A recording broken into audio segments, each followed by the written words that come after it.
성경 말씀은 사무엘상 22장 1절에서 2절 말씀입니다. 사무엘상 22장 1절에서 2절 말씀, 구약 446쪽에 있습니다. 그러므로 다윗이 그곳을 떠나 아둘람굴로 도망하매 그의 형제와 아버지의 온 집이 듣고 그리로 내려가서 그에게 이르렀고, 환난당한 모든 자와 빚진 모든 자와 마음이 원통한 자가 다 그에게로 모였고, 그는 그들의 우두머리가 되었는데 그와 함께 한 자가 400명 가량이었더라. 아멘. 이 시간 박성희 목사님 나오셔서 더불어 함께라는 제목으로 말씀 전하실 때 많은 은혜 받으시기 바랍니다. 반갑습니다. 네. 그런 거 박수는 아닌 것 같고요. 이러자고 인사한 건 아닌데요. 네. 부족한 종을 더없이 좋은 새한교회로 또 불러주신, 인도하신 하나님께 감사드립니다. 특별히 담임 목사로 불러주시고 청빙의 모든 과정 가운데 또 애쓰시고 함께 기도해 오신 당회와 또 청빙위원회, 또 우리 모든 성도님들께 감사드립니다. 더불어 지금까지 저를 참아주시고 오늘까지 사랑해주신 정릉교회에도 참 감사드립니다. 51년 동안 새한교회가 걸어온 은혜의 걸음 앞으로 잊지 않도록 하겠습니다. 먼저 새한교회를 잘 또 배우고 익히도록 하겠습니다. 또 목회하다 보면 아무래도 열심히 일하시는 분들, 교회에 자주 오시는 분들과 더 많이 뵙고 이야기 나누기 마련인데, 그 중에서도 오늘까지도 교회를 위해서 헌신해온 또 은퇴하신 우리 장로님, 권사님, 또 모든 성도님 잊지 않고 또 마주하도록 하겠습니다. 또 앞으로 교회를 이끌어갈 다음 세대에게 지속적으로 관심 가져가겠습니다. 무엇보다 저와 또 우리 교회의 존재 이유 되시는 예수님을 잊지 않고 늘 붙들고 나아가는 제가 되도록 하겠습니다. 또 저를 위해서도 기도 많이 부탁드리겠습니다. 어제 말씀을 준비하고 있는데 한 목사님이 이렇게 카톡이 왔어요. 성도들이 설교에 은혜 받을 때인데요. 첫 번째는 메시지가 좋을 때, 두 번째는 설교하는 목사가 잘생겼을 때, 그리고 세 번째는 설교가 짧을 때였습니다. 저한테 왜 보냈나 싶었더니 짧게 하라는 이야기 같더라고요. 그래서 짧게 준비하다 보니까 일부 때는 제가 예배 다 끝나고 내려갔는데 아직 아동부가 안 끝났더라고요. 오늘 짧은 메시지인데 함께 나누도록 하겠습니다. 출애굽기 14장에서 출애굽한 이스라엘 백성이 홍해 앞에 이르게 됩니다. 앞에는 홍해가 가로막고 있고 뒤에서는 애굽의 군대가 쫓아오고 있습니다.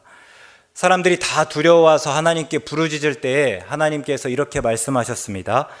너희는 두려워하지 말고 가만히 서서 여호와께서 오늘 너희를 위하여 행하시는 구원을 보라. 너희가 오늘 본 애굽 사람을 영원히 다시 보지 아니하니라. 여호와께서 너희를 위하여 싸우시리니 너희는 가만히 있을지니라. 아멘. 하나님이 우리를 위해서 싸우시고 우리를 지키신다 말씀하십니다. 우리는 어떻게 합니까? 가만히 서 있기만 하면 됩니다. 우리가 어려운 상황에 놓였고 특별히 그 속에서 내가 할 수 있는 것들이 아무도 또 없을 때 이 말씀은 우리에게 큰 위로를 줍니다. 그러나 이 말씀은 단순히 우리에게 위로만 주기 위해서 기록된 말씀은 아닙니다. 우리가 하나님을 위해서 무엇을 할 수 있다, 우리가 하나님을 위해서 무엇을 해야 한다는 생각 자체를 원천적으로 봉쇄합니다. 새한교회가 하나님을 위해서 무엇을 할 수 있고 또 새한교회가 하나님을 위해서 무엇을 해야 합니까? 모릅니다. 아니요, 그럴 수가 없습니다. 새한교회가 하나님을 위해서 무언가를 하는 게 아니라 하나님이 새한교회를 위해서 무엇을 하시는 거고, 하나님이 새한교회를 통해서 하나님의 뜻대로, 하나님의 의지대로 하나님의 일을 이루어 가십니다. 새한교회는 다만 가만히 서서 하나님이 하시는 일을 보면 됩니다. 그러면 우리에게 무릎은 이것입니다. 가만히 서 있으면 되는데, 가만히 서 있으라고 하는데 그러면 가만히 서 있는 게 무엇입니까? 어떤 상태로 어떻게 있는 것입니까? 오늘은 다윗을 통해서 이 물음에 답해보고자 합니다. 다윗은 이스라엘 역사상 가장 크고 강한 나라를 이루었습니다. 그럴 수 있었던 것은 물론 다윗을 따르는 사람들의 뒷받침이 있었기 때문입니다. 성경 곳곳에서는 다윗의 부하들이 얼마나 용감했는지, 또 싸움에 능하였는지, 또 얼마나 다윗을 위하고 또 다윗에게 충성하였는지를 잘 나타내고 있습니다. 그런데 그들이 처음부터 그랬던 것은 아닙니다. 다윗은 주적 블레셋의 장군 골리앗을 이김으로 하루아침에 영웅이 되었습니다. 백성들은 사울이 죽인 자는 천천히요 다윗이 죽인 자는 만만히로다 노래하며 다윗을 칭송하였습니다. 그러나 그 말이 사울의 심기를 건드렸고 사울이 이제 다윗을 죽이기로 작정하였습니다. 한참 주가를 올리고 승승장구하던 다윗은 하루아침에 도망자 신세가 되었습니다. 때로 누군가와의 관계가 소원해지고 또 누군가가 불편해지면 또 그 사람을 피할 수 있습니다. 근데 지금 다윗의 문제는 그 누군가가 한 나라의 왕이라는 것입니다. 왕이 마음 먹고 쫓는다고 할 때 그 나라 안에서 살 수 있는 사람, 그 나라 안에서 버틸 수 있는 사람이 누가 있겠습니까? 그러면 가장 안전한 곳은 어디입니까? 왕의 손이 미치지 않는 다른 나라입니다. 특별히 왕보다 강하면서 왕과 원수지간에 있는 나라입니다. 그래서 다윗은 블레셋으로 도망갔습니다. 그런데 블레셋이라고 해서 그런 다윗을 맞아주고 환영할 리가 없습니다. 먼저는 그 전에 자신들의 장수 골리앗을 죽이면서 자기들에게 패배를 안겨줬던 그 다윗이었고 또 그런 다윗이 우리에게로 온다는데 석연치가 않았습니다. 무슨 의미로 어떤 의도로 오는지를 다 알 수가 없었습니다. 그래서 본문 앞에서 블레셋의 가드왕 아기스에게 갔다가 그들이 상황이 좋지 않고 그들이 반대하자 미친 채 하며 빠져나온 이야기가 나타나고 있습니다.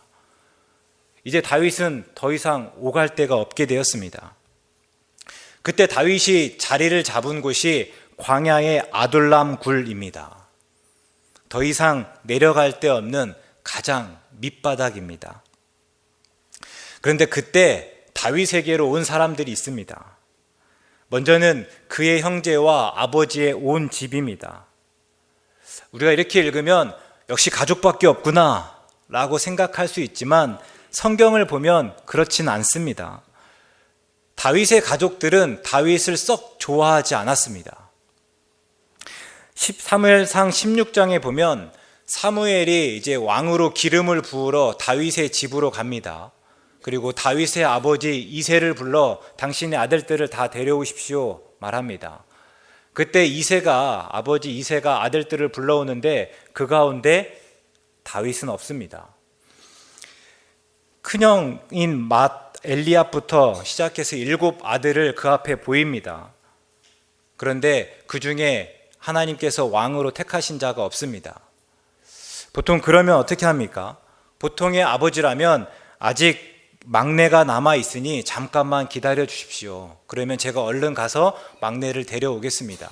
그렇게 말하는 게 인지상정 아닙니까? 내 아들 중에서 왕으로 세우겠다는데 그거를 마다하고 그거를 반대할 아버지가 어디 있겠습니까?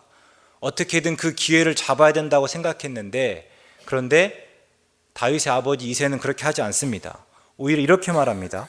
막내가 있고 지금 양을 지키고 있는데 굳이 그 녀석까지 볼 필요가 있겠습니까?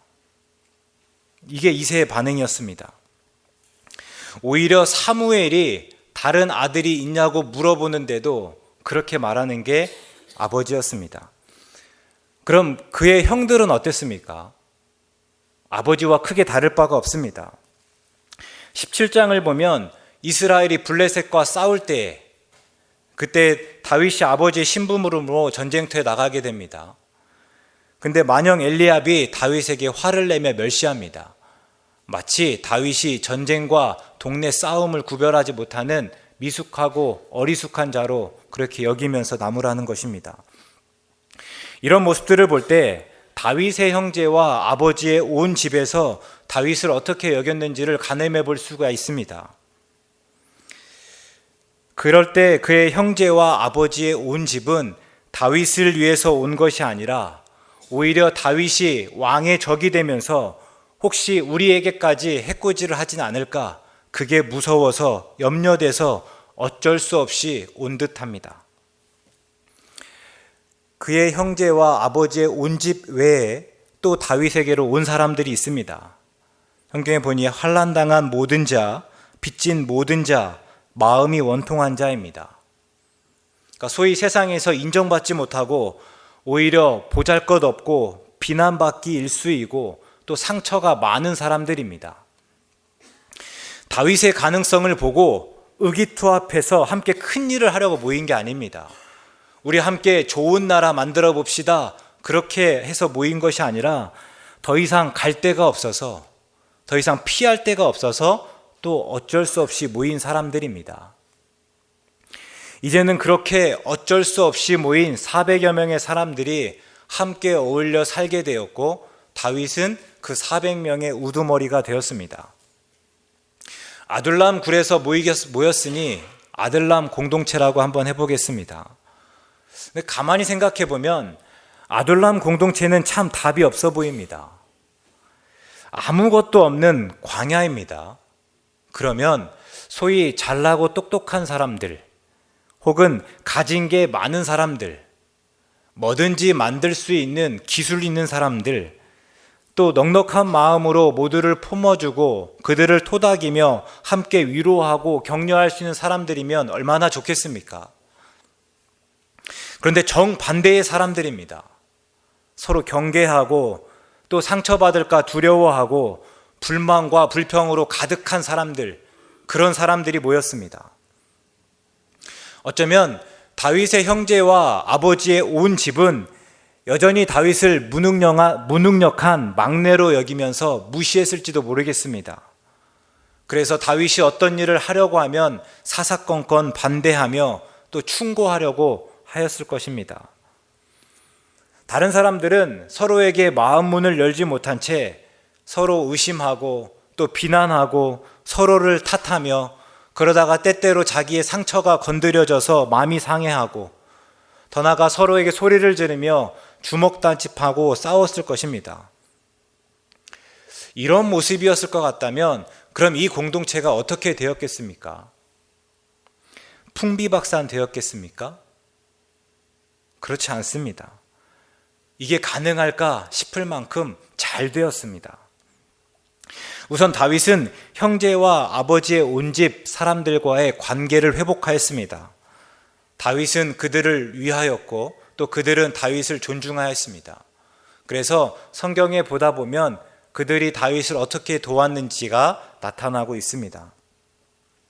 그래서 유진 피터스는 우리가 성경 교독했던 시편 133편의 시를 이때 썼을 거라고 이야기합니다. 보라, 형제가 연합하여 동거함이 어찌 그리 선하고 아름다운고. 이게 다윗의 시라고 표제어가 붙어 있는데, 그냥 다윗과 형제가 연합해서 동거함이 너무 좋다는 겁니다. 그동안 다윗과 그의 형제는 연합하지 않았을 뿐만 아니라 동거함이 그리 좋지 않았습니다. 그런데 이제 완전히 바뀌었습니다. 연합하여 동거함이 그렇게 선하고 아름답다고 고백할 수밖에 없습니다. 이후에서 보면 제사장에게 기름을 부을 때 기름이 머리에서부터 수염을 타고 발끝에 이르는 것만큼이나 좋더라 라고 이야기하고 있습니다. 헐몬산의 이슬이 내려서 온 시온을 촉촉히 덮는 만큼 그만큼이나 좋더라. 다윗이 이렇게 고백할 수 있는 까닭이 형제들과의 연합함이 얼마나 좋은지를 이때 비로소 알았기 때문일 거다라고 이야기하는 것입니다. 또 다른 사람들과의 관계는 어땠습니까? 그들은 나밖에 보지 못했던 거에서 눈을 들어서 이제 기꺼이 다른 사람을 볼 수 있게 되었습니다. 그리고 다윗을 위해서 목숨을 내놓고 누구보다 용감하게 싸웠습니다. 그러면 처음에 모였을 땐 형편없는 사람들 같은 그 사람들이 어떻게 이렇게 달라질 수 있었겠습니까?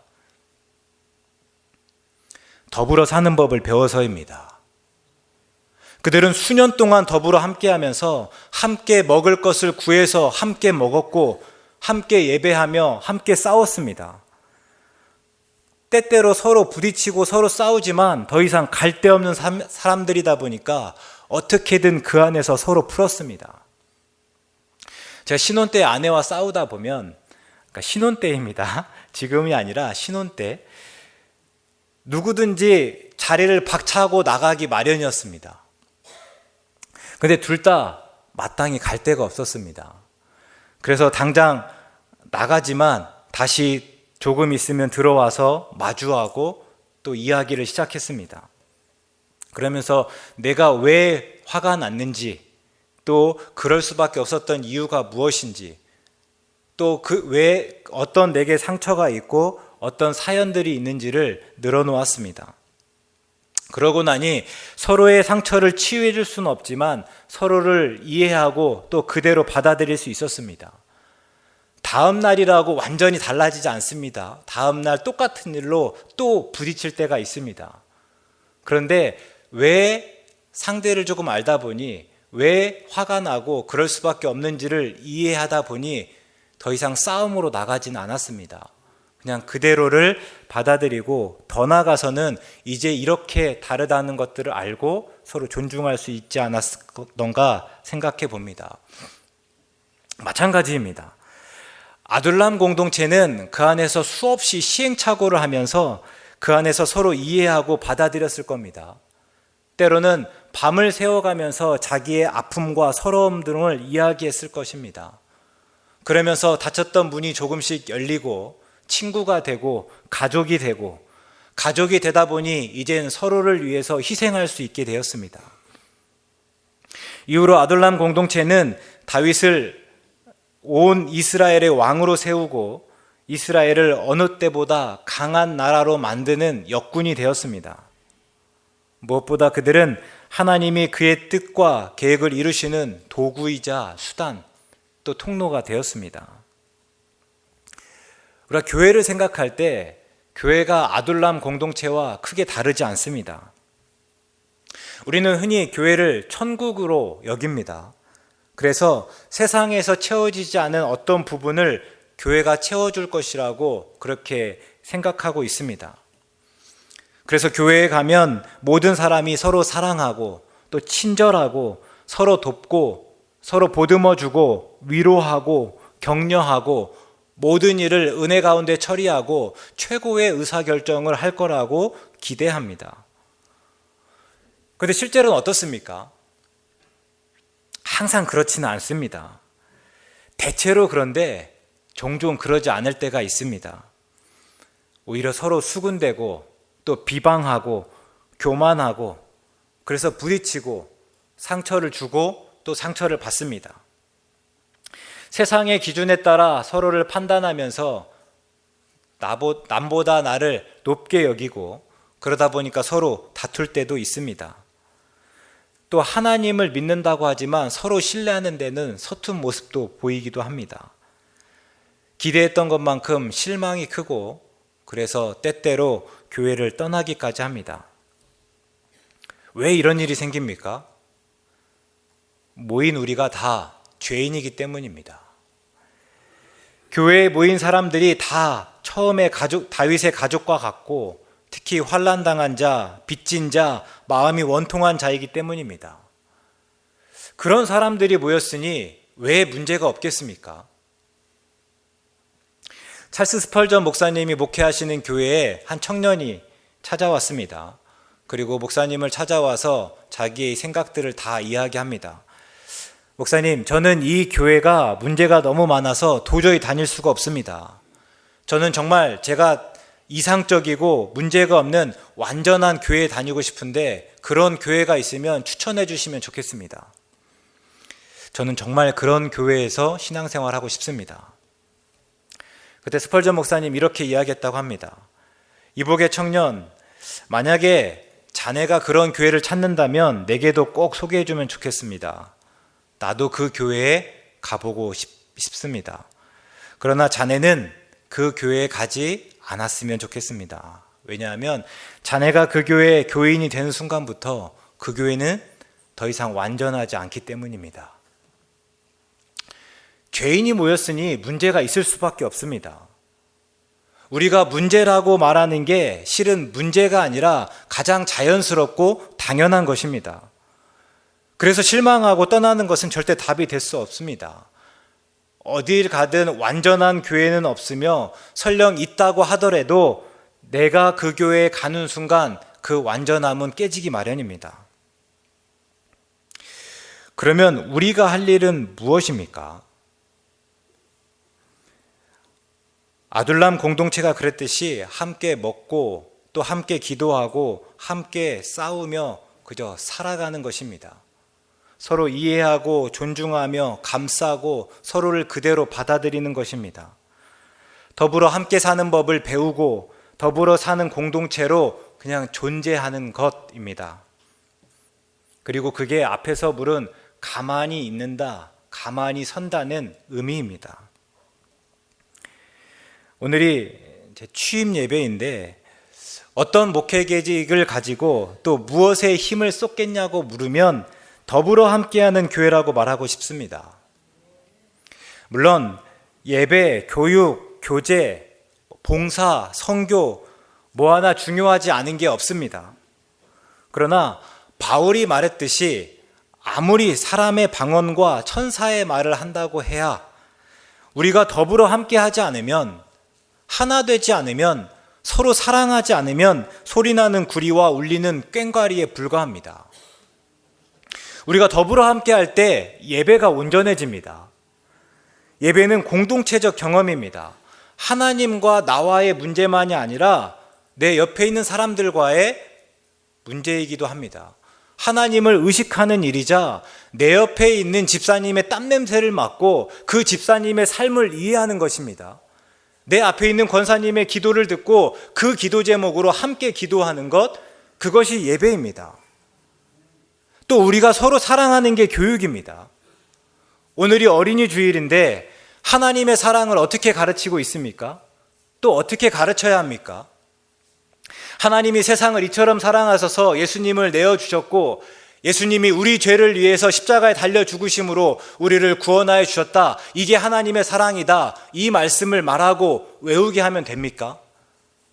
그러면 우리의 자녀들이 하나님의 사랑을 알고 깨닫고 그 사랑 안에 머물게 됩니까? 아니요.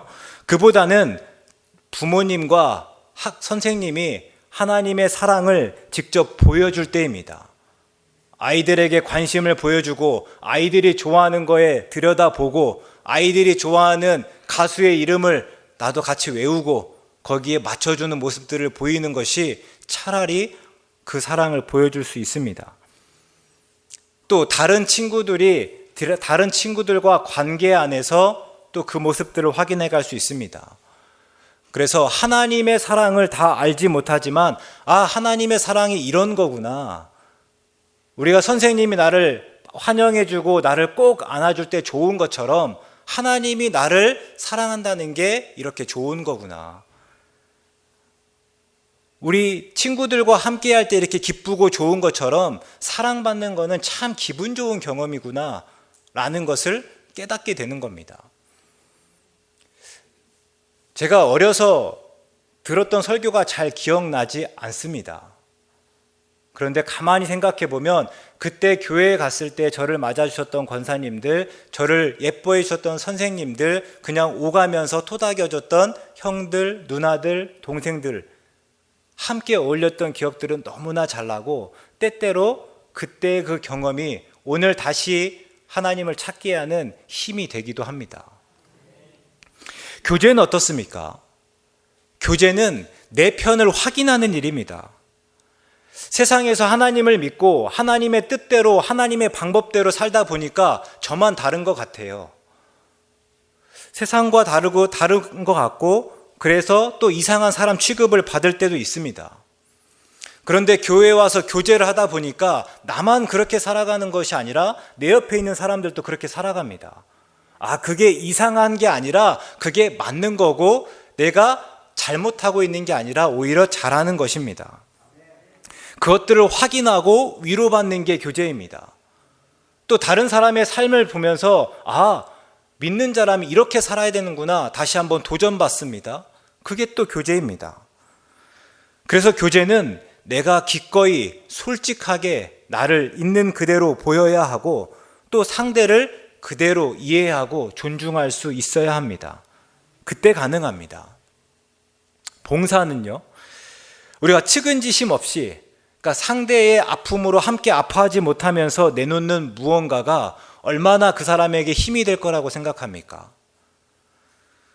그분의 진짜 아픔이 무엇인지, 그분이 왜 진짜 힘들어하지 모르면서 그분에게 건네는 어떤 무언가가 정말 그분을 살릴 수 있을 거라고 생각하십니까? 선교 역시 마찬가지입니다.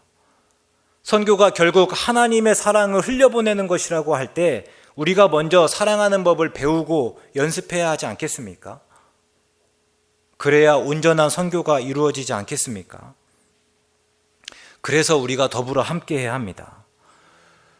그래서 무엇보다 저는 앞으로 함께 웃고 함께 우는 자리에 있기 위해서 최선을 다하겠습니다. 함께 겪고 그래서 함께 나눌 일을 만들고 또 펼쳐나가겠습니다. 함께 하나님의 말씀을 보고 또 함께 기도하며 하나님이 하실 일을 함께 기대하고 소망하며 나아가겠습니다. 함께 해주시기를 간절히 바랍니다. 이제 본문을 마치겠습니다. 본문에서 다윗에게 온 사람들은 어쩌면 다윗의 기대와는 전혀 다른 사람들이었을지 모르겠습니다. 그런데 광야에서는 혼자 살 수 없고 그래서 다윗은 그들이 꼭 필요했습니다. 그들 역시 마찬가지였습니다. 다윗이 꼭 필요했습니다.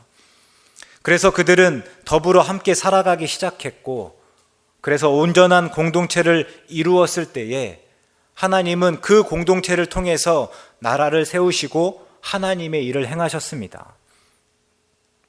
우리 역시 마찬가지입니다. 우리는 종종 삶을 광야로 비유합니다. 그만큼 우리 삶은 만만치가 않고 그 속에서 믿음과 신앙을 붙들고 지킨다는 것은 더더욱이나 어렵습니다. 그래서 우리는 서로가 필요하고 공동체가 필요합니다. 우리가 공동체를 소중히 여기실 수 있기를 바랍니다. 또 지난 50여 년 동안 함께하며 서로 다듬어지고 우리의 버팀목이 되어준 우리 새한교회를 더욱 사랑할 수 있기를 바랍니다. 그때 하나님은 우리 새한교회를 통해서 하나님의 일을 이루어 가실 것입니다. 제게는 그 꿈이 있습니다. 함께 꿈꿔주시기 바랍니다. 제게는 그 기대와 소망이 있습니다. 함께 기대하고 소망하시며 기도하시기를 간절히 바랍니다. 그리고 가만히 서서 하나님이 하시는 일을, 가만히 서서 하나님이 우리 새한교회를 위해서 하시는 일을 보는 우리 모두가 되기를 간절히 바라겠습니다. 기도하겠습니다. 하나님, 우리에게 새한교회라고 하는 공동체를 주셔서 고맙습니다. 내 옆에 있는 성도님, 집사님, 권사님, 장로님이 있어 하나님을 바라볼 수 있었고 때로 넘어졌을 때 일어설 수 있었습니다. 그들의 삶을 보며 도전받았고 그들과 함께 웃고 또 함께 울며 위로받고 격려할 수 있었습니다. 이렇게 좋은 교회 만나게 하셔서 참 고맙습니다. 앞으로 더불어 함께하기를 다짐합니다. 더불어 함께하는 법을 배우게 하시고 더불어 함께하며 다듬어지게 하시며 나를 내어주고 다른 성도를 품게 하여 주옵소서. 그래서 믿음의 뿌리를 굳게 내리고 하나님께로 함께 자라가는 우리 모두 되게 하여 주시옵소서. 그리고 그런 우리 새한교회를 하나님의 뜻대로 하나님의 마음대로 사용하여 주시옵소서. 예수님의 이름으로 기도드립니다. 아멘.